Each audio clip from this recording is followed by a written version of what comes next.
Okay, बिस्मिल्लाह। तो जो हमने कल टॉपिक को स्टार्ट किया है, यानी जितने भी हमें मिनरल रिसोर्सेज और पावर रिसोर्सेज के बारे में जो पढ़ना है, उसमें हमने मिनरल रिसोर्स का जो पहला हिस्सा जो है उसमें हमने डिस्ट्रीब्यूशन तक हम पहुँचे हैं कि मुख्तलिफ़ कॉन्टिनेंट्स में किन जगहों पर कौन से मिनरल्स पाए जाते हैं।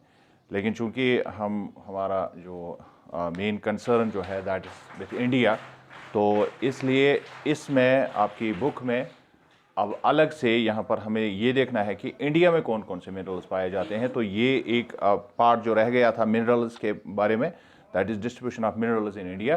तो आज हम इस पर पहले बात करेंगे। और सबसे पहला जो इम्पॉर्टेंट मिनरल है that is iron. That is iron, क्योंकि आप जानते हैं कि सबसे इम्पॉर्टेंट जितने भी हमारे पास जो कुदरती वसाइल है उनमें आजकल की दुनिया में जब से इंडस्ट्रियल रेवोल्यूशन आया है तब से जो आयरन है वो सबसे इम्पॉर्टेंट है। क्यों इम्पॉर्टेंट है ये आप सभी जानते हैं, क्योंकि इसके बगैर हमारे जो भी यहाँ पर इंडस्ट्रीज़ जो बनती है उनमें मेजर जो पार्ट्स होते हैं इंडस्ट्रीज़ के, वो इसी से बने हुए होते हैं, आयरन से बने हुए। तो आयरन बहुत ही इंपॉर्टेंट है। और सबसे पहले हम आयरन की बात करेंगे। There are deposits of high grade iron ore in India. और इंडिया में बड़े हाई ग्रेड आयरन ओर पाए जाते हैं, जिसमें झारखंड, छत्तीसगढ़, उड़ीसा, मध्य प्रदेश, गोवा, महाराष्ट्र और कर्नाटका की स्टेट्स जिसमें शामिल है, इनमें बहुत ज़्यादा आयरन के डिपॉजिट्स पाए जाते हैं। इसके बाद आता है बॉक्साइट, जिसको हम लेटर ऑन एल्युमिनियम में कन्वर्ट करते हैं।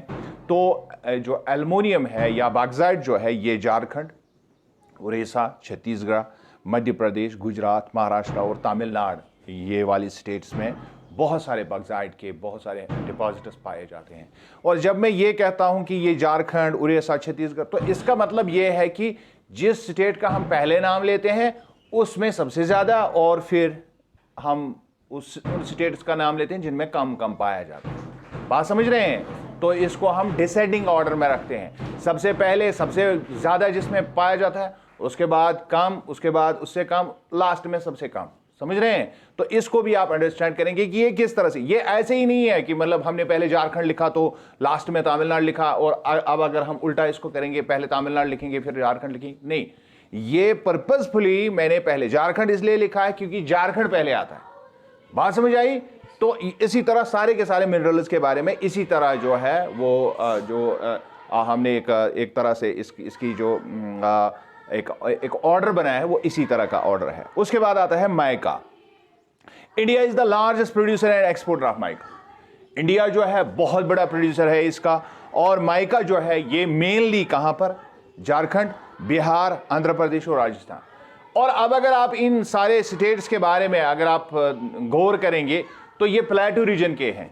और हमने पहले भी पढ़ा, जब हमने डिस्ट्रीब्यूशन ऑफ मिनरल्स में पढ़ा, तो ज्योग्राफिक रीजन्स को मैंने आपको इंपॉर्टेंट बताया था कि ज्योग्राफिक रीजन्स बहुत इंपॉर्टेंट हो जाते हैं इसके लिए, क्योंकि अगर हम देखेंगे उन इलाकों को जिन इलाकों में जो फेरियस मेटल्स पाए जाते हैं तो वो प्लेटू रीजन के हैं, वो प्लेटू रीजन के हैं।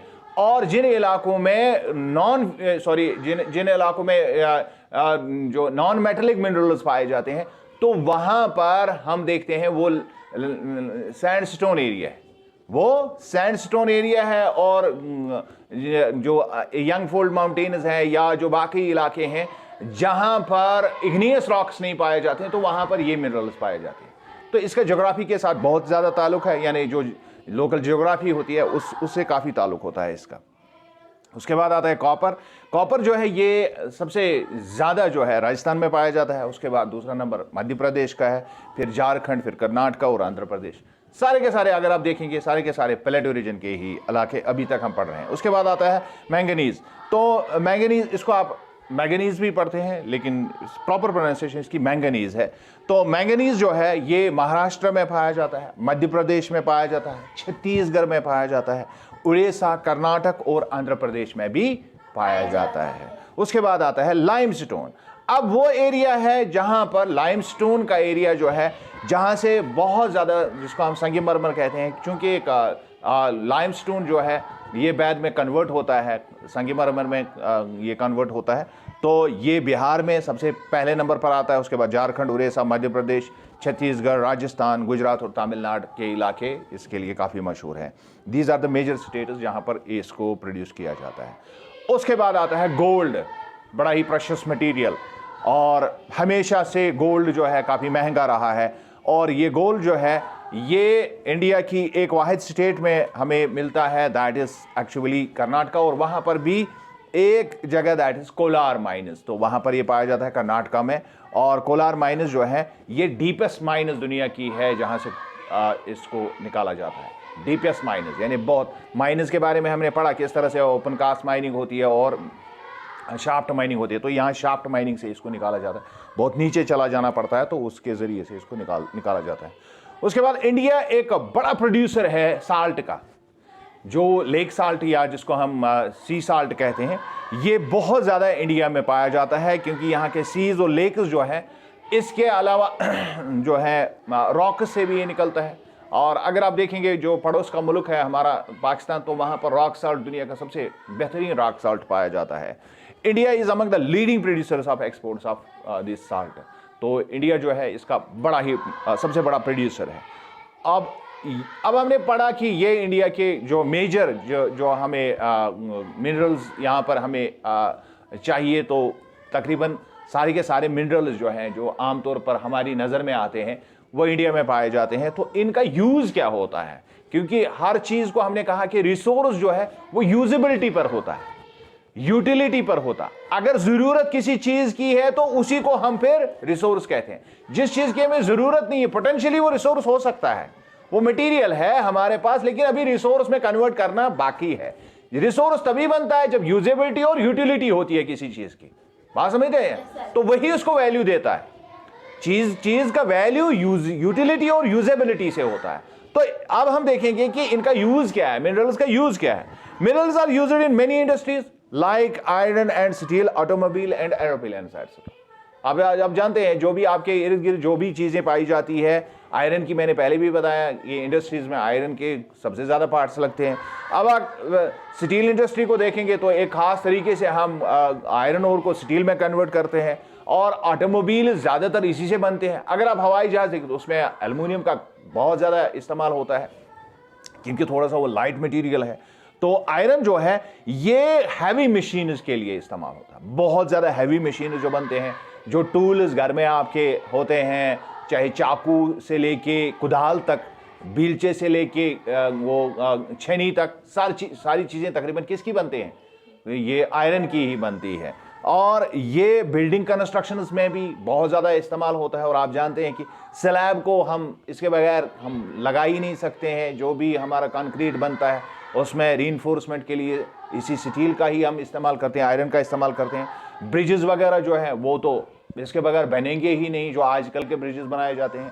पुराने ज़माने में अगर आपको पता ही नहीं होगा कि यहाँ पर हमारा जो है बहुत बड़ा पुल था लकड़ी का बना हुआ, लेकिन आजकल आप देखते हैं कि लकड़ी की स्क्रैसिटी है, और लकड़ी जो है वो तो इस मतलब इसके लिए अगर हम आज इस्तेमाल करेंगे, आजकल की दौर जदीद में इसका इस्तेमाल करेंगे, तो बहुत ज़्यादा हमें जंगलों को काटना पड़ेगा। क्योंकि बहुत सारी जगहों पर आप देखते हैं कि जहां इस नाले पर एक पुल था तो आज से इस पर सैकड़ों पुल लगे हुए हैं।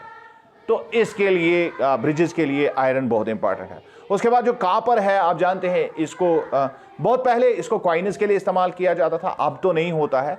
इसके अलावा इलेक्ट्रिक वायर्स आप जानते हैं इसकी बनती है, जो हम घरों में बिजली की फिटिंग करते हैं उसमें अंदर से तांबा ही होता है। इसके अलावा यूटेंसिल्स भी बनते हैं, कश्मीर में बहुत ज़्यादा इसका इस्तेमाल होता है। और पाइप्स वगैरह जो इसकी बनती है, ख़ासकर जो हम इनमें जो एलिमेंट्स बनते हैं इन एप्लायंसेस के लिए, इलेक्ट्रिक एप्लायंस के लिए, तो उनमें बहुत ज़्यादा इसका इस्तेमाल होता है।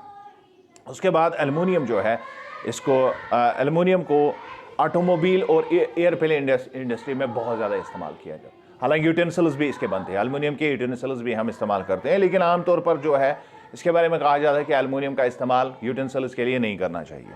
उसके बाद आते हैं प्रेशियस मेटल्स। आप जानते हैं कि प्रेशियस मेटल्स को ज्वेलरी में, जैसे हम डायमंड वगैरह या जो भी आप देखते हैं वो रूबी, टर्कस, टोपाज, मुख्तलिफ़ किस्म के जो जिम स्टोन्स होते हैं, they are called precious minerals. तो वो भी इस्तेमाल होते हैं। उसके बाद आते हैं प्रेशियस मेटल्स यानी गोल्ड और सिल्वर, उनका भी ज्वेलरी में इस्तेमाल होता है। तो बहुत सारी चीज़ें जो आप मतलब आस पास में देखेंगे, उनमें कहीं एक रह भी जाएंगी, लेकिन आप दिमाग में ये ज़रूर रखेंगे कि मिनरल्स का इस्तेमाल जो है आम लोकल हमारी ज़िंदगी में होता है।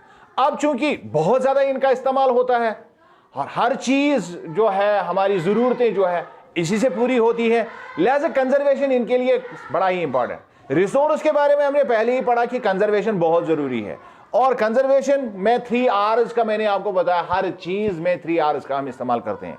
लेकिन यहाँ पर जो है, जब हम मिनरल्स की बात करते हैं तो ये it takes thousands of years for the formation of minerals. ये कोई आसान बात नहीं है कि मिनरल्स बस आज हमने इस्तेमाल किए, कल ये फिर से ज़मीन में पैदा होंगे, ऐसा नहीं है। It takes hundreds and hundreds of years, thousands of years एक मिनरल वहाँ बने। समझ रहे हैं? ये कोई आम सी मतलब बात नहीं है कि ये दरख्त नहीं है कल फिर उगेगा, ये हवा नहीं है फिर से रिप्लेनिश होगा, ये वाटर साइकिल से की तरह वाटर नहीं है तो उससे बनेगा। इसके लिए काफ़ी लंबा अरसा चाहिए हमें, और शायद जो मटेरियल हमने आज इस्तेमाल किया अब वो सदियों वापस वो मटेरियल नहीं बन सकता है। जब हम मिनरल्स को यूज करेंगे, but we are using the minerals at a very fast speed, और हम हाई रेट पर इसका इस्तेमाल कर रहे हैं, बहुत ज़्यादा इस्तेमाल कर रहे हैं। So hence it is necessary to conserve minerals, लिहाजा हमें इन मिनरल्स को कंजर्व, अगर चूंकि हम इसका रिसाइकल वगैरह भी कर सकते हैं, रिड्यूस जो मैंने कहा 3 R's, उससे हम कर सकते हैं। लेकिन सबसे इम्पॉर्टेंट बात यह है कि हम जिन चीज़ों में जो चीज़ बहुत ज़्यादा ज़रूरी है इस्तेमाल करना, ये इंपॉर्टेंट है कंजर्वेशन में। जो चीज़ हम जिसका हम नीमल बदल इस्तेमाल कर सकते हैं, वहाँ पर हमें इनका इस्तेमाल नहीं करना चाहिए, ये सबसे इंपॉर्टेंट है। That is also called reduce, यानी इसका यूज़ कम करें। This can be done by reducing the wastage during mining में भी रिडक्शन इसमें होती है, बहुत ज़्यादा रिड्यूस होता है, यानी बहुत ज़्यादा वेस्टेज होता है इसका, उस वेस्टेज को हमें रिड्यूस करना पड़ेगा। यानी जब हम माइनिंग करते हैं तो वहाँ पर बहुत सारा मिनरल ज़ाया हो जाता है, उसको हमें ज़ाया नहीं करना। We should reduce our consumption of items so that demand for the minerals can be reduce, और हम अपनी डिमांड को भी कम करें। जो चीज़ें हम इन मिनरल से बनाते हैं तो उनका इस्तेमाल कम करें, और जहाँ हमें इनकी ज़्यादा अशद ज़रूरत है वहीं इस्तेमाल करें। तो इसके बाद आता है we should reuse old items, पुरानी चीज़ों का इस्तेमाल बहुत ज़्यादा ज़रूरी है। और हम क्या करते हैं, घरों में अगर कोई कुल्हाड़ी पुरानी ख़राब हो गई, हम पुरसानी हाल नहीं करते हैं इन चीज़ों का, और हमें लगता है कि इससे फिर क्या होगा। घर में कोई भी चीज़ जो है, अगर हम उसको वापस कर रहे हैं, बेचते हैं, जैसे आते हैं आपके पास कबाड़ वाले आते हैं, तो उनको दे देना चाहिए ये चीज़ें। मैंने पिछले दिन भी आपको समझाया था कि इसका ये मतलब नहीं है आप लोग गरीब हैं तो आप पुरानी चीज़ों को बेच रहे हैं, नहीं। इसका ये मतलब है कि आप रिएश्योर कर रहे हैं कि इसका रिसाइकल हो, ये खराब ना हो, ये फजूल में ज़ाया ना हो जाए। ये बड़ा ही इंपॉर्टेंट कॉन्सेप्ट है, और जब तक हम इसको अमली तौर पर इस पर अमल नहीं करेंगे तो मिनरल्स की जो स्क्रैसिटी है वो बढ़ती रहेगी आने वाले सालों में। So metals can be recycled, ये आप जानते हैं, ये रिसाइकल भी होते हैं, मेटल्स रिसाइकल होते हैं। तो रीयूज़ तो एक होता है, घर में कोई चीज़ ख़राब हो गया उसको संभाल के फिर ठीक किया जाए तो उसको रीयूज़ करें। दूसरा होता है हम रिसाइकल के लिए पुरानी चीज़ अब जो इस काबिल नहीं रही है कि उसको ठीक किया जाए, तो रिसाइकल के लिए हम उसको बेच देंगे और रिसाइकल करके लाएंगे। उसके बाद अब हमारा ये चैप्टर का ये हिस्सा जो है मिनरल्स के बारे में ख़त्म हुआ। अब हम पावर रिसोर्स पर ध्यान देंगे। तो दूसरा आता है मिनरल्स के बाद आता है सबसे इंपॉर्टेंट पावर रिसोर्स। क्या आता है? Power resource. तो आप जानते हैं कि पावर रिसोर्स जो है किसी भी इंडस्ट्री के लिए, इंडस्ट्रियल डेवलपमेंट के लिए, जहाँ मिनरल्स इंपॉर्टेंट है वहाँ पावर रिसोर्सेज भी बहुत ज़्यादा ज़रूरी है। और आजकल तो पावर रिसोर्सेज का बहुत ज़्यादा इन्हिसार जो घरों में भी होता है, डोमेस्टिक यूज़ के लिए भी बहुत ज़्यादा हम पावर रिसोर्सेज का इस्तेमाल करते हैं। लेट अस सी हमारे पास जो पावर रिसोर्सेज हैं जो ये क्या करते हैं, किस लिए इस्तेमाल होते हैं। ये एनर्जी रिसोर्स है, असल में इसको पावर इसीलिए कहा जाता है, ताकत। ये एक तरह की तवानाई हमारे पास है। तो इसका इस्तेमाल जो है बहुत तरह से होता है, लेकिन हमारे पास इसके दो टाइप्स हैं, इसके दो अलग अलग जराए हमारे पास हैं। एक है कन्वेंशनल एनर्जी और दूसरा है non conventional energy resources. Conventional यानी जो हम सदियों से इस्तेमाल करते चले आ रहे हैं, नॉन कन्वेंशनल जो हाल ही में जिनका ज्यादा टाइम नहीं हुआ, अब हाल ही में इनका इस्तेमाल हमने शुरू कर दिया है। Sources of energy which are in use since hundreds of years, जो सदियों से हम कर रहे हैं, तो उसको कन्वेंशनल कहते हैं। क्या कहते हैं? तो जो नए एनर्जी रिसोर्सेज है which have come into use recently, उनको हम नॉन कन्वेंशनल कहते हैं। अब फिर जब आपको एग्जाम में क्वेश्चन आता है, आप बड़े परेशान हो, कन्वेंशनल रिसोर्स, कन्वेंशनल रिसोर्स जो हम सदियों से इस्तेमाल करें, नॉन कन्वेंशनल रिसोर्स जो हम रिसेंटली जिनका यूज हमने स्टार्ट किया। बहुत आसान, कोई बड़ा मसला नहीं है सर, याद ही ना हंसगा सर, ये कोई मसला ही नहीं है। अगर आप लेक्चर में आप तवज्जो रखेंगे तो याद करने की जरूरत बाकी नहीं रहती है। अब जब हम देखेंगे कन्वेंशनल रिसोर्सेज में, तो उनमें कौन कौन सी चीज आती है। पहला आता है फायरवुड, जो हम आज भी इस्तेमाल करते हैं, यानी जलाने की लकड़ी, बालन इसको कहते हैं। It is the main source of energy in rural areas and is used as kitchen fuel. ये जो हमारे रूरल एरियाज, गांव देहात में इसका बड़ा इस्तेमाल होता है किचन फ्यूल के लिए, यानी जो हम बालन इस्तेमाल करते हैं घर में खाना पकाने के लिए, काफी ज्यादा इसका इस्तेमाल होता है। Collection of firewood is a tedious process, और ये आसान नहीं है। जालुन अच्छे कशिर पर जालुन वन, ये जमा करुन छुन साल का क्यों। और पुराने जमाने में हमारी जो घरों की जो बेटियां होती थी, वो गायों के पीछे पीछे दिन भर रहते थे, तो गोबर जमा करती थी, क्योंकि बहुत ज़्यादा इसका इस्तेमाल होता था। लेकिन अब कम हो गया है, अब नेचुरल गैस का इस्तेमाल किया जाता है, बायोगैस का इस्तेमाल किया जाता है, इलेक्ट्रिसिटी का इस्तेमाल किया जाता है, बहुत नए नए तरीके आ गए हैं घरों में, तो इस वजह से इस पर जो है बोझ कम पड़ गया है।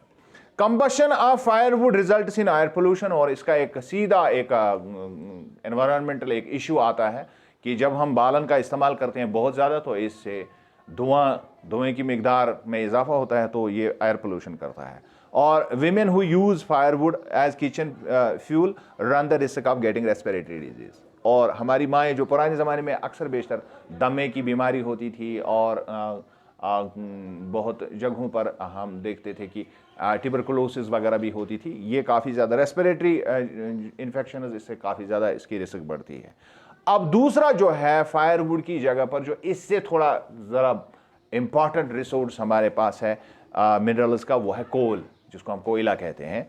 ये मेनली इंडस्ट्री में इस्तेमाल होता है, घरों में इसका इस्तेमाल बहुत कम किया जाता है, और ये थर्मल पावर प्लांट्स में भी इस्तेमाल होता है, जहाँ गर्मी से जो है हम बिजली पैदा करते हैं। और ये किस तरह से बनते हैं, कोयला कैसे बनता है। Plants got buried in swamps millions of years ago.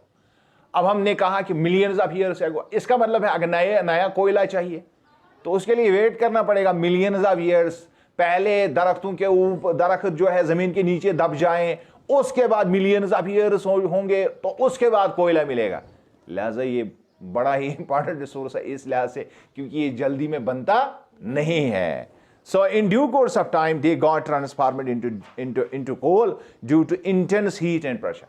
अब बड़े मुद्दत के बाद इसमें ज़मीन के अंदर जो है एक ख़ास प्रोसेस हो जाती है, मेटामॉर्फोसिस होती है, तो ये कोयले में तब्दील होता है हीट और प्रेशर की वजह से ज़मीन के अंदर जो पाई जाती है।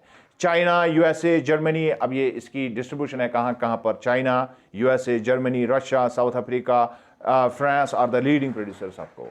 तो ये दुनिया के सबसे बड़े प्रोड्यूसर्स है जहां पर कोयला निकलता है। In India coal mines are present at Raniganj of West Bengal and at Jharia, Dhanbad and Bokaro of Jharkhand.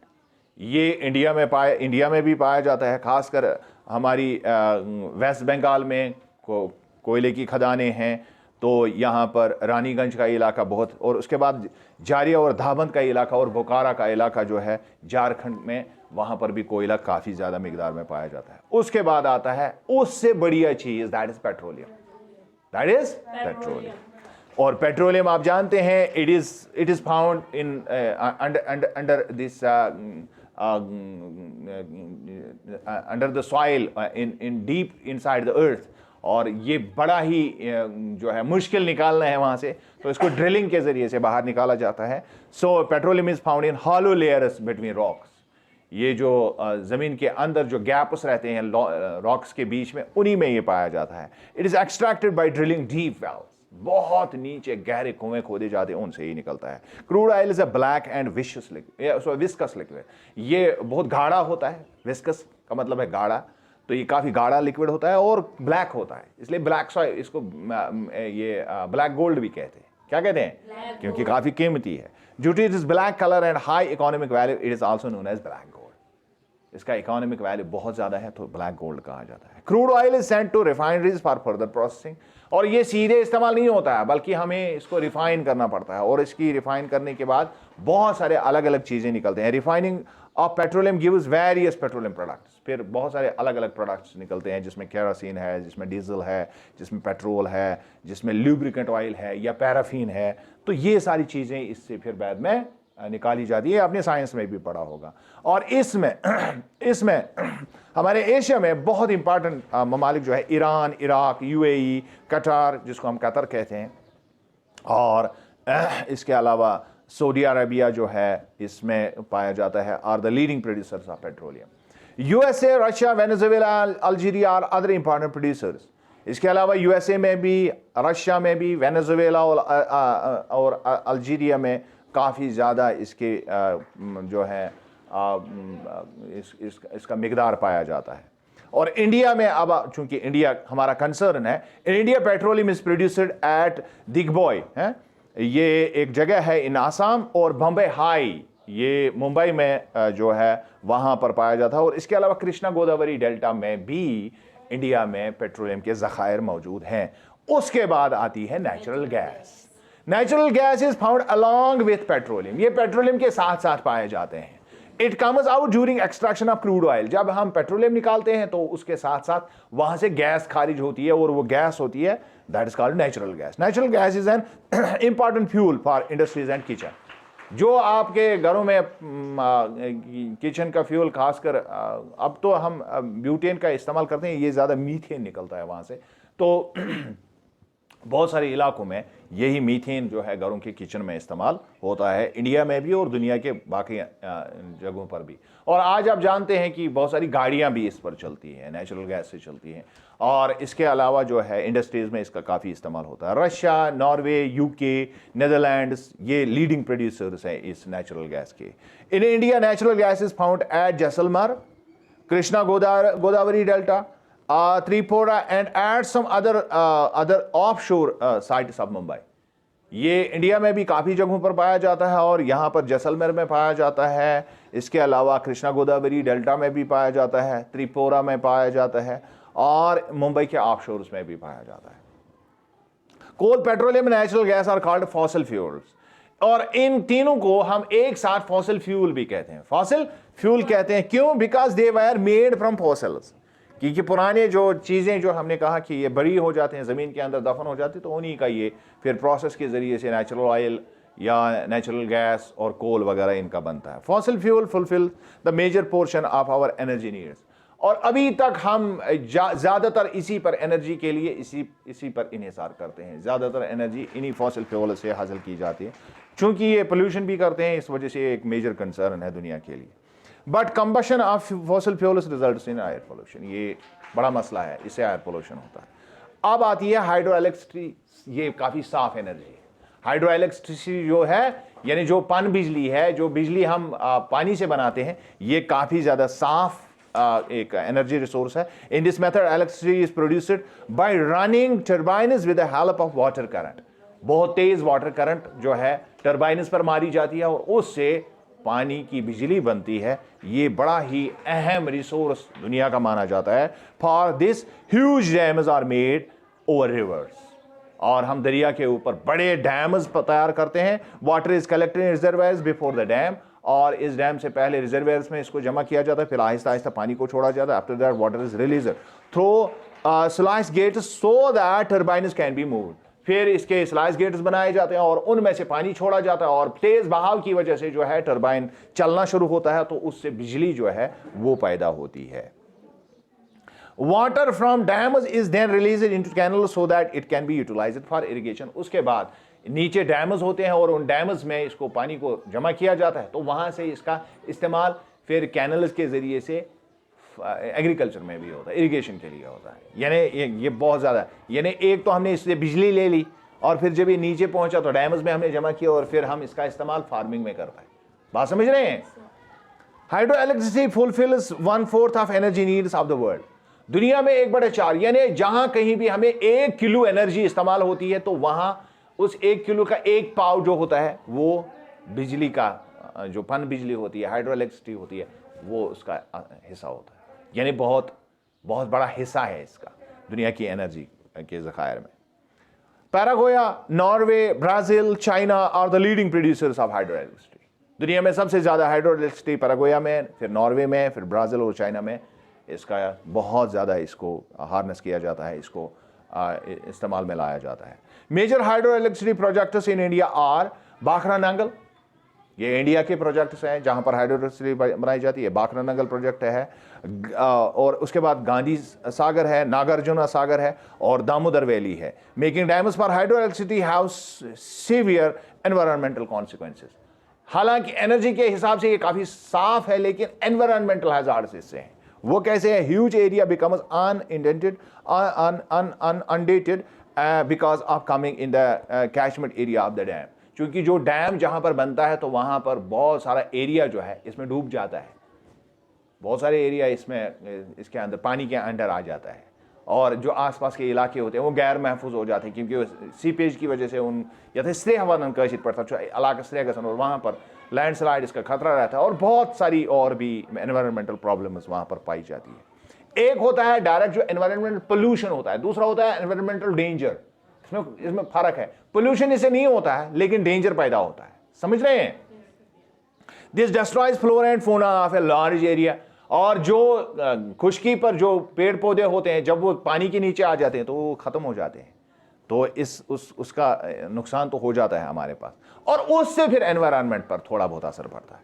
Thousands of people have to face displacement due to this, और इसकी वजह से बहुत सारे लोगों को अपने घर छोड़ने पड़ते हैं क्योंकि जिस इलाके में ये पानी के ज़खायर जमा हो जाते हैं तो वो इलाका जो है गीला हो जाता है। उसकी वजह से वहाँ की जो बिल्डिंग्स है वो काफ़ी कमज़ोर हो जाती हैं और वहाँ का एनवायरनमेंट भी थोड़ा सा तब्दील हो जाता है इसकी वजह से, तो वहाँ से लोगों को डिस्प्लेस होना पड़ता है, वो वहाँ से चले जाते हैं। अब आता है नॉन कन्वेंशनल रिसोर्सेज, यानी ये तो हम कन्वेंशनल की बात करते हैं, अब नॉन कन्वेंशनल की बात करेंगे। इसमें सबसे टॉप पर आती है सोलर एनर्जी। हर दिन सूरज उगता है, हर दिन सूरज चढ़ता है, और सूरज तलु होने के बाद बहुत ज़्यादा हम सोलर एनर्जी हासिल कर सकते हैं। The sun has unlimited reservoirs of energy, और इसके पास अल्लाह ने बहुत सारे ज़खायर एनर्जी के रखे हैं। Nowadays electricity is produced with the help of solar panels, और आपने देखा होगा कि बहुत सारे लोगों के घरों में अब सोलर पैनल्स, मैंने घर में भी लगाई है, सोलर पैनल्स का इस्तेमाल होता है और काफ़ी ज़्यादा इससे बिजली पर इन्हिसार कम हो जाता है। अगर आप ऐसा समझ लीजिए, अगर दिन में 1-2 घंटा ही बिजली आ जाए तब भी मतलब हमारे घर में कभी भी बिजली बंद नहीं होती है क्योंकि मैंने सोलर पैनल्स लगाए हैं, समझ रहे हैं? तो इससे काफ़ी फ़ायदा होता है, मतलब राउंड द क्लॉक 24 आवर हम बिजली इस्तेमाल करते हैं।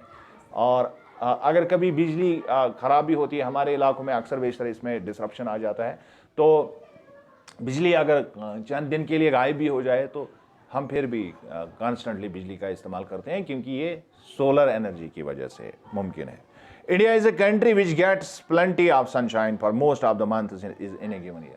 और अगर हम देखेंगे, इंडिया उस जगह पर लोकेट है जहाँ पर सोलर एनर्जी काफ़ी पाई जाती है, तो साल भर में काफ़ी ज़्यादा मिकदार में हमें सोलर, सिर्फ सरमा में थोड़ा सा, यहाँ पर कश्मीर में थोड़ी सी कमी इसमें आ जाती है, लेकिन इंडिया में काफ़ी मिकदार में साल भर रहता है। This provides perfect condition for harnessing solar energy, और इसके लिए हमारे पास एक अच्छा मौका है कि सोलर एनर्जी का हार्नेस करने का। Solar energy is environment friendly, और इससे कोई हेल्थ हज़ार्ड नहीं है, इससे कोई एनवायरनमेंटल प्रॉब्लम नहीं है, ये बड़ी साफ शफाफ एनर्जी है और इससे एनवायरनमेंट को कोई नुकसान, माहौल इससे बचता है। उसके बाद विंड एनर्जी आती है, ये भी एक कुदरती ज़ख़ीरा है, और विंड मिल्स के ज़रिए से हम इंस्टॉल करते हैं, और उसके बाद इससे अगर इसकी स्पीड, विंड की स्पीड अच्छी खासी है तो उससे हम टर्बाइन चला के विंड मिल्स को हम उनसे हम बिजली पैदा कर सकते हैं। So wind farms for production of electricity have been made in western parts of India, जहां पर बहुत ज़्यादा ये हवाएं चलती है, खासकर वेस्टर्न पार्ट्स में इंडिया के, तमिलनाडु के इलाके में पाए जाते हैं ये विंड मिल्स। तो वहाँ पर भी काफ़ी ज़्यादा इसका इस्तेमाल होता है विंड मिल्स का, लेकिन उतनी डेवलपमेंट नहीं है जितनी सोलर एनर्जी है। उसके बाद आती है न्यूक्लियर एनर्जी। ये न्यूक्लियर एनर्जी जो है, जो आपने सुना होगा एटम बम, एटम बम आपने सुना होगा। तो एटम बम को हम किस तरह से इंसान के लिए इस्तेमाल किया जाता है, तो ये न्यूक्लियर एटम बम जो है न्यूक्लियर फिशन से बनता है, तो उससे हम बिजली भी पैदा कर सकते हैं। ये एक अहम जरिया है और दुनिया में बहुत सारी जगहों पर इसके पावर प्लांट सब बनाए जाते हैं। Nuclear fission of an element results in releasing of huge amount of energy. जब न्यूक्लियर फिशन होता है, साइंस में आपने पढ़ा होगा, तो इससे बहुत ज़्यादा एनर्जी जो है वो निकलती है। Nuclear energy works on this concept, और इसी पर जो है न्यूक्लियर एनर्जी इसी कॉन्सेप्ट पर काम करती है। There are many nuclear power plants in India. India में काफ़ी ज़्यादा इसके बहुत प्लांट्स इसके लगे हुए हैं। Nuclear power plants enable us to produce more electricity with least expenditure. ये बहुत कम खर्चे पर बहुत ज़्यादा बिजली हम इससे पैदा कर सकते हैं। But a nuclear power plant always carries the risk of radiation leak. लेकिन यहां खतरा है, अगर यहां से रेडिएशन लीक हो गई तो इलाकों के इलाके तबाह हो जाएंगे। इस वजह से इसको बड़े ही मतलब सूझबूझ के ही इसको बनाना पड़ता है। वह इलाका महफूज होना चाहिए, दुश्मनों से दूर होना चाहिए, किसी भी ऐसे इलाके में ना हो जहां बहुत ज़्यादा ज़लज़ले आते हों, बहुत ज़्यादा तूफ़ान आते हों। वहाँ पर इसका बहुत खतरा रहता है कि फिर इसमें कोई गड़बड़ हो जाए तो लीक हो जाए और उससे परेशानी हो सकती है। So radiation leak has long term deleterious effects on humans and other living beings. और हमें पता है कि अगर रेडिएशन लग जाए तो उससे ह्यूमन बॉडी पर बहुत ज़्यादा बुरे असर पड़ते हैं। और हम जानते हैं हिरोशिमा नागासाकी जापान के इलाकों पर जब एटम बम बरसाए गए तो तब से काफ़ी टाइम हुआ है, 1945-46 की ये बात है, और अभी तक वहाँ पर वो इलाका जो है उसी तरह वीरान पड़ा हुआ है। तो ये काफ़ी ज़्यादा ख़तरनाक है। इस वजह से इसका इस्तेमाल जो है सूझबूझ के ही करना पड़ता है। उसके बाद आती है geothermal energy. Molten magma is present below the crust of earth. आप जानते हैं कि जमीन के गहराइयों में मोल्टन लावा वो पाया जाता है, जिसको मैग्मा कहते हैं। The heat from the magma leaks out through fissures at certain places. और जमीन के इन दरारों से काफी जगह पर ये मोल्टन लावा की हीट जो है वो निकलती है। This heat can be utilised to change water to vapour. अब अगर इसके ऊपर से पानी को गुजारा जाए तो उसको वेपर बन सकता है, और वेपर को हम क्या कर सकते हैं, the vapour can be utilised to run turbine to produce electricity. और इस वेपर के जरिए से जो है, इस स्टीम के जरिए से हम टर्बाइन को घुमा सकते हैं और बिजली निकाली जा सकती है। New Zealand, Iceland, Philippines, Central America and Russia have started using geothermal energy. इस वजह से बहुत सारे ममालिक जहां पर ये इस तरह के हालात उनके पास मौजूद हैं, तो ये न्यूजीलैंड है, आइसलैंड है, फिलीपींस है, सेंट्रल अमेरिका के कुछ इलाके हैं और रशिया है। यहां पर जियोथर्मल एनर्जी को प्रोड्यूस किया जाता है, बनाया जाता है। In India, geothermal power plants have been set up at Manikaran in Himachal and Pugahati in Ladakh. दो जगहों पर इंडिया में भी इसको लगाया गया है। एक है मणिकारण जो हिमाचल में है, और इसके अलावा पुग्गा घाटी वहाँ पर भी, शायद इसको पग्गा घाटी भी पढ़ते हैं, तो ये लद्दाख में पाई जाती है। तो वहाँ पर जो है जियोथर्मल पावर प्लांट्स हैं। उसके बाद आती है टाइडल एनर्जी, जो जो समंदरों में जो उतार चढ़ाव जो दिन भर पानी के होते रहते हैं उनको टाइड्स बोलते हैं। व्हेन द टाइड्स कम, जब टाइड्स आते हैं तो water level of sea rises, तो उसकी सतह जो है, समंदर की सतह काफ़ी बुलंद हो जाती है पानी की। So this can be blocked by making dams so that turbines can be run when water recedes. तो जब ये पानी ऊपर आ जाता है ऊपर वाले इलाकों में, तो हम इसको बंद कर सकते हैं डैम्स में, और फिर आहिस्ता आहिस्ता छोड़ के टर्बाइन्स इससे चलाए जा सकते हैं। Tidal energy can be harnessed in coastal areas, और इसका इस्तेमाल हम कोस्टल एरियाज में जो समंदर के साहिल हैं वहाँ पर इसको कर सकते हैं। उसके बाद आता है एक और नॉन कन्वेंशनल रिसोर्स जिसको हम बायोगैस कहते हैं। और मुझे लगता है कि सोलर एनर्जी इसके अलावा जो ये हर जगह पाई जाती है, मैं इस वजह से ये बात कर रहा हूं। सोलर एनर्जी, बायोगैस और जिसको हम कहते हैं ये क्या कहते हैं इनको, न्यूक्लियर पावर प्लांट्स, ये फ्यूचर जनरेशन के लिए ये सबसे बड़े साबित हो सकते हैं एनर्जी के रिसोर्सेस। और अब शायद धीरे धीरे लोग इसकी तरफ माइल हो रहे हैं, बायोगैस घरों में प्लांट लगाए जाते हैं। अगर आपके घर में 2 गाय हों और जो भी आपके घर से जो चीज़ें जो आपकी यथेष्ट पैटर्न बना वो निकलता है, तो उससे आप अच्छी तरह से अपने घर के किचन का फ्यूल बना सकते हैं, बिल्कुल आसानी से, बहुत आसानी से। और इसमें उतनी ज़्यादा लागत, खर्चा भी उतना ज़्यादा नहीं आता है इसमें। So the gas produced during decomposition of organic waste is called biogas.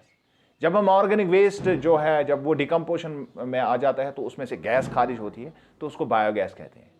और ख़ासकर जो गाय के गोबर से ये बनता है, या जो हमारे पास भैंस होते हैं उनके गोबर से बनता है। This gas is mainly composed of methane, और इसमें से मीथेन प्रोड्यूस होती है। Gobar gas plants are installed in rural areas. आमतौर पर जो गांव देहात में हम माल मवेशी पालते हैं तो वहां पर बायोगैस के प्लांट्स लगाए जा सकते हैं। Organic waste, animal excreta, farm waste extra is fed in gobar gas plant in the form of slurry.